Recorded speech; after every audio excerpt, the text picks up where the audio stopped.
Alright, here's Tennile. So above water, good things are body position is good, extension looks pretty good, and comfortable breathing. Your head might be just slightly high, but your body's not sinking or anything, so that's a relative non-issue. Your legs just might be slightly low, so if you were to look straight down, drop the head slightly, that may help. It's the sort of thing you're going to want to practice and see what your speed does, what your times in the 50s and 100s do. Rotation could be a little better, and by rotation I really mean extension. So when you view it from this side, you can see how your shoulders are somewhat flat as you swim through the water. So you really want, when you reach forward, you want to reach and stretch that lat as much as possible so that you really get the most out of each pull. The catch-up drill and distance per stroke are sort of the best drills for that.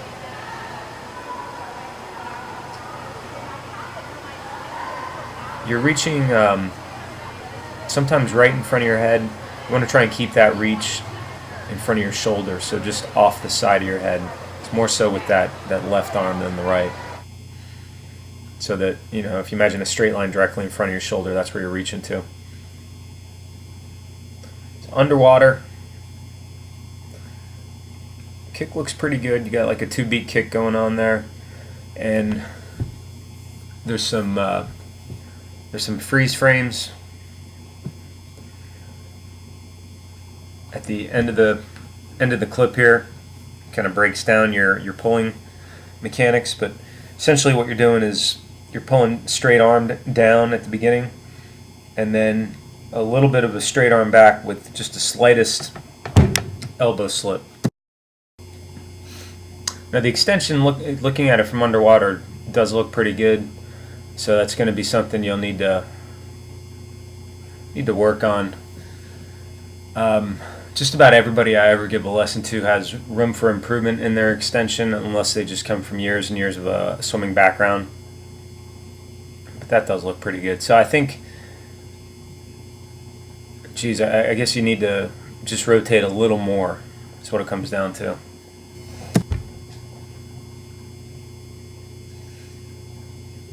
And so when you watch from this angle, what you're looking for is, are your hands crossing over, or are your hands coming all the way to the center to start the pull? The issue there is that if you start pulling from the center, you're going to use more bicep and pectoral muscle. If you pull off from the side a bit, you use a lot more lat. Now your lat is a better positioned muscle for swimming, so it's the initiation of the catch. So with that left, it's just a little close. The right is better. The pull line looks good on both sides.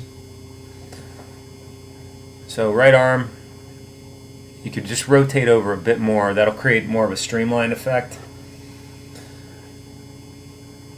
And so you can see how your upper arm and forearm are at the same angle as you're pulling through here. So you're going to want to work on the high elbow catch, the early vertical forearm, one arm drill and doggy paddle drill and fist drill are really the best ones to work on that. It's that initiation where your shoulder rotates internally, elbow comes up, hand and forearm angle vertical to the bottom of the pool.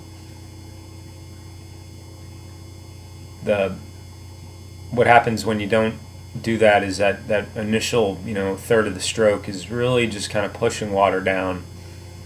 So again, maybe just a bit more rotation on the left side here, and it's almost a mirror image of the right. So you're well balanced. You're just going to want to move both of your arms to the high elbow. And see, there's a little bit of an elbow slip there. Notice how the elbow now is leading the stroke back, or the hand and forearm are still not entirely vertical or perpendicular to the bottom until you get right there. So that's how you create the leverage on the stroke. Thanks. Hope that helps.